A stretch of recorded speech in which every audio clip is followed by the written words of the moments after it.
Сәлем достар, сіздермен бірге әдеттегідей доллар кезет арнасы. Бүгін мен сіздерге атақты миллиардер Apple компаниясының негізін қалаушы Стив Джобстың жазып кеткен соңғы хаты туралы айтатын боламын. Жалпы достар, Стив Джобс кім десеңіздер, ол кісі туралы аз-кем ақпаратты білгілеріңіз келсе, менің арнамнан Стив Джобс және оның шытырманға толы өмірі атты видеомды көрулеріңізге болады. Стив Джобстың соңғы хаты. Мен іскерлік өмірде шеберлік шыңына шықтым. Өзгелер көзімен қарағанда менің өмірім тек жетістіктерден құралған тәрізді. Бірақ қызмет төңірегінде жағдайым аса мәз емес болды. Түптің түбінде байлық өмірдің бір бөлігі ғана екенін түсіндім. Оған менің етім үйренген. Дәл қазіргі сәтте науқас төсегінен тұра алмай жатқанымда мына нәрсені ойға алдым. Байлықтың буына мастанып, бір күні өліммен бетпе-бет келерімді ескермеген екенмін.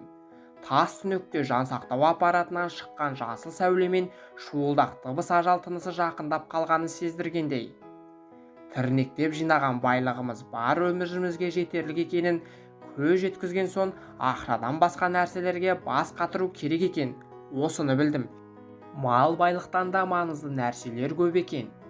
Ол бәлкім адамдармен қарым-қатынас, бәлкім шығармашылық, бәлкім жастық арман.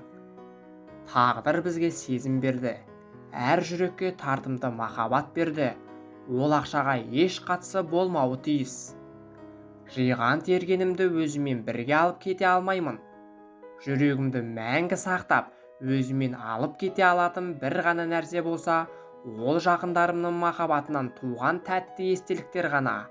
Тек осы шынайы байлық қана адамға күш-жігер беріп, алға қадам басуға қуат сыйлауға міндетті. Махаббат мыңдаған шақырымға сапар шеге алады. Өмірде сатқындық жоқ. Қайда барғыңыз келсе, сол бет алған бағытыңыздан таймаңыз. Қол жеткізгіңіз келген шыңның бәріне талмай шығыңыз. Мұның бәрі де өз жүрегіңізде, өз қолыңызда. Әлемдегі ең қымбат кереует қайсысы? Ауыру адамның кереуеті. Өмірде автокөлігіңізді жүргізетін жұмысшы жалдай аласыз. Сіздің орныңызға ақша табатын қызметкер де жалдай аласыз. Ал науқас төсегінде сіздің орныңызға жататын адам жалдай алмайсыз. Өмірде жоғалтқан бұйымдарыңыз қайта табылуы мүмкін. Ал бір жоғалтсаң қайта табылуы мүмкін емес бір ғана нәрсе, ол өмір.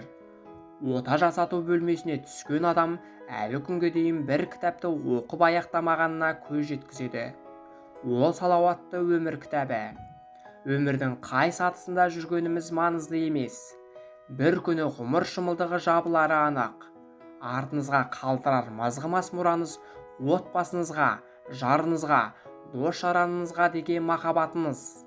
Өзіңізді күтіңіз, өзгелерге қамқор болыңыз. Стив Джобс. Сіздермен бірге болған доллар кезет арнасы. Видеоны лайк басып, арнаға тіркеліп, қолдау көрсетіп қойыңыздар.